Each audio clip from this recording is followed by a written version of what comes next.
السلام علیکم ورحمۃ اللہ وبرکاتہ۔ میں ہوں حافظ بلال، حافظ دواخانہ سے۔ آج کا ہمارا ٹاپک ہے سوہانجنا، جسے انگلش میں مورنگا کہتے ہیں۔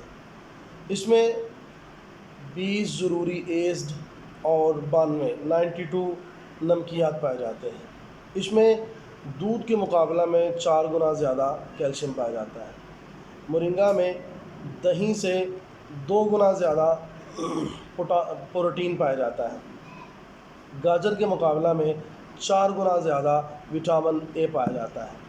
پالک کے مقابلے میں 9 گنا زیادہ آئرن پایا جاتا ہے۔ بادام کے مقابلہ میں 4 گنا زیادہ وٹامن ای پایا جاتا ہے۔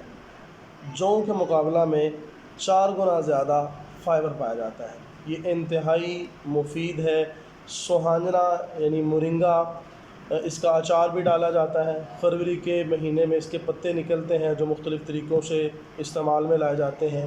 یہ بہت ساری بیماریوں پہ کام کرتا ہے۔ تقریباً حکماء نے لکھا ہے 300 بیماریوں کو ختم کرتا ہے۔ ان میں ایسی بیماریاں بھی ہیں جن کا علاج ہی ممکن نہیں، ایڈز، کینسر جیسی موذی امراض میں فائدہ مند ہے۔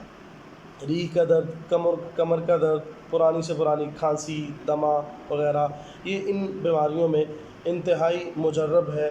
اسے ضرور استعمال میں لائیں۔ سوہانجنا کا اچار کی صورت میں بھی استعمال کر سکتے ہیں، کعبہ کی صورت میں بھی استعمال کرتے ہیں۔ اس کے پتوں کا سب سے زیادہ فائدہ ہے۔